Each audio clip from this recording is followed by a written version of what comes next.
tingkat kepuasan masyarakat terhadap kinerja Presiden Jokowi menurun. Hasil survei Indikator Politik Indonesia pada Mei 2022 mencatat tingkat kepuasan publik dari sebelumnya 72% menurun ke angka 58,1%. Tingkat kepuasan sebesar 72% merupakan hasil survei Indikator Politik Indonesia yang dilakukan pada Desember 2021 lalu. Artinya, dalam 5 bulan terakhir ini, masyarakat sudah mulai tidak puas dengan hasil kerja Jokowi. Lalu, apa yang membuat publik tidak puas? Ini yang akan kita bahas di Quick Insight.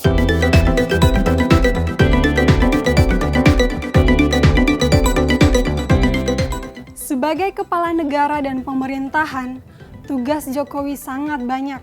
Apalagi sejak adanya kasus COVID-19 yang melanda Indonesia selama 2 tahun terakhir ini.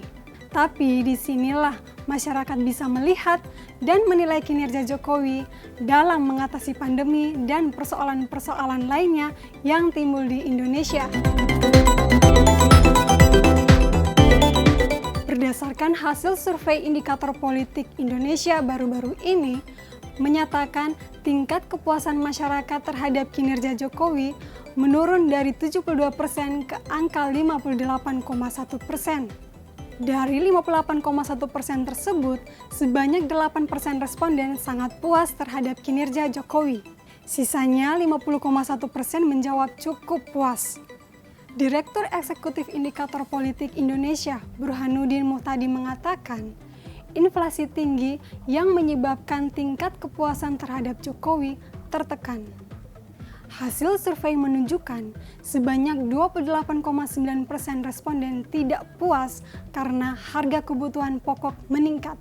10,7% responden menilai bantuan tidak merata. 7,4% responden menilai Presiden gagal menangani mafia minyak goreng dan 4,5% responden menilai Presiden juga gagal menangani pandemi COVID-19.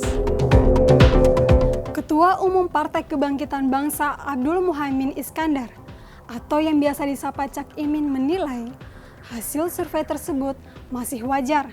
Menurutnya, beban kerja pemerintah sangat berat karena pandemi COVID-19, apalagi saat muncul persoalan kelangkaan minyak goreng. Cak Imin juga menyinggung para menteri Jokowi yang harus lebih serius bekerja dalam menangani pandemi COVID-19 dan pemulihan ekonomi. Ia menilai kinerja menteri ikut mempengaruhi penilaian masyarakat terhadap kinerja presiden. Persoalan-persoalan yang ada di negeri ini sudah seharusnya ditangani oleh pemerintah. Jika tidak ditangani dengan baik, maka masyarakatlah yang paling merasakan dampaknya. Kalau menurut kalian, apa yang membuat publik tidak puas dengan kinerja pemerintah saat ini? Dan apa saran kalian? Tulis komentar kamu di bawah ya. Dan jangan lupa subscribe, like, dan share jika kamu suka acara seperti ini.